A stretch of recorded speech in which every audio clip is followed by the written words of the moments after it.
क्या तुम्हें भी पॉलिटिकल साइंस सब्जेक्ट के इतने सारे डेट, नेम और डेटा याद नहीं रहते, ऊपर से इतने सारे चैप्टर के लर्न करने, और अब ये समझ नहीं आ रहा है कि इस एग्जाम की तैयारी करें कैसे?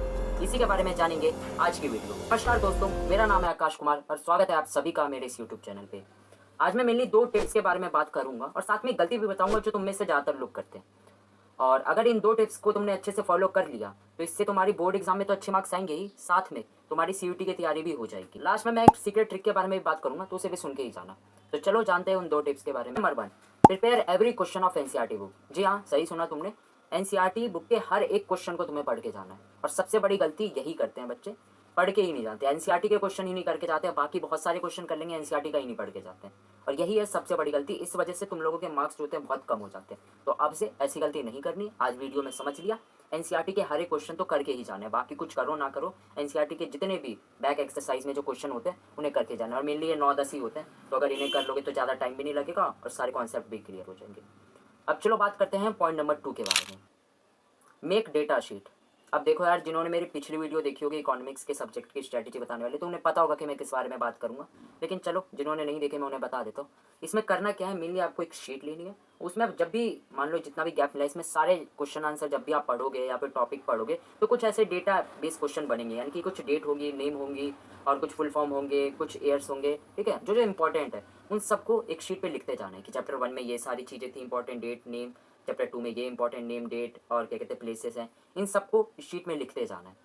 अब इसका यूज़ कहाँ आएगा मैं बताऊंगा। अब जब इसे पूरा कंप्लीट कर लोगे तो अब इसका काम 2 जगहों पे आएगा। पहली जगह, जब पेपर से एक दिन पहले आपको डेडिकेटली इसी पे फोकस करना है और इसी के इस शीट को अच्छे से लर्न कर लेना है, ठीक है। वैसे तो लिखते लिखते भी बहुत सारी चीज़ें लर्न हो जाएगी, लेकिन फिर भी बाई चांस अगर कुछ भूल जाते हो तो उससे पढ़ के याद कर लेना है।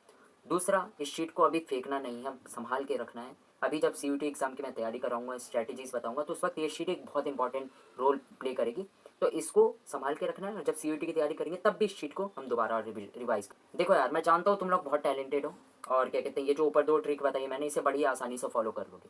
लेकिन अगर तुम्हें चाहते हो कि एक भी मार्क्स तुम्हारा एमसीक्यू में कहीं पे भी ना कटे और तुम अच्छे तरीके से प्रिपेयर करके जाना चाहते हो, तो एक और लास्ट वाली सीक्रेट सुन के जाओ, उसकी तरीका क्या है। देखो, जितनी भी एनसीईआरटी में आपके जितने भी चैप्टर हैं उन सब में हर एक चैप्टर में मुश्किल से 3-4 बॉक्सेस होते हैं। शायद बहुत से बच्चों ने ध्यान नहीं दिया होगा, ठीक है, लेकिन अभी वीडियो बंद करने के बाद देखना, बुक में आपको, बुक में कहीं कहीं जगह पे हर एक चैप्टर में कुछ ना कुछ बॉक्सेस मिलेंगे, ठीक है। उन बॉक्सेस को पढ़ के चले जाओ, इसको डिटेल में समझ लो, ठीक है, बस पढ़ के चले जाना है।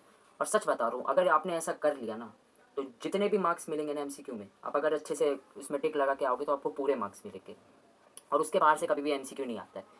तो यही तो यार लास्ट ट्रिक, कि जितने भी बॉक्सेस हैं उन सबको पढ़ के रख लेना है, उसके बाद समझ जाओगे कि क्या आने वाला है। बहुत सारी चीज़ें वहीं से उठाई हुई होती है एमसीक्यू में क्वेश्चन। ठीक, चलो अब देखो, मैं ये तो समझ गया कि तुम प्रिपेयर कर लोगे अच्छे से एग्जाम के लिए, लेकिन आंसर कैसे लिखना है यही नहीं पता होगा तो सारी प्रिपरेशन तो वेस्ट हो जाएगी ना। तो अगर ये जानना है कि आंसर कैसे अच्छे से लिखा जाता है पेपर में, तो मेरी ये वाली वीडियो देखो, मैं तुम्हें वहीं मिलूंगा। एक और इंपॉर्टेंट बात, अगर मेरी एक भी बात आपको इन्फॉर्मेटिव लगी और लगाओ कि कहीं ना कहीं इन बातों ने मेरे को हेल्प करी है, तो यार एक लाइक का बटन दबा देना और इसे सब्सक्राइब कर लो, क्योंकि ऐसे ही कंटेंट आपको और इस चैनल पे मिलने ही वाला है। और अभी सीयूटी का एग्जाम भी दोगे तुम लोग, ठीक है, तो उसमें भी मैं तुम्हारी हेल्प करूंगा। तो इस चैनल को सब्सक्राइब करके रखोगे तभी तुम्हारे पास नोटिफिकेशन जाएगी और वीडियोज़ के बारे में पता चलेगी। तो यार सब्सक्राइब कर लो, क्योंकि हम शुरुआत से ही सीयूटी एग्जाम के लिए अच्छे से तैयारी करेंगे।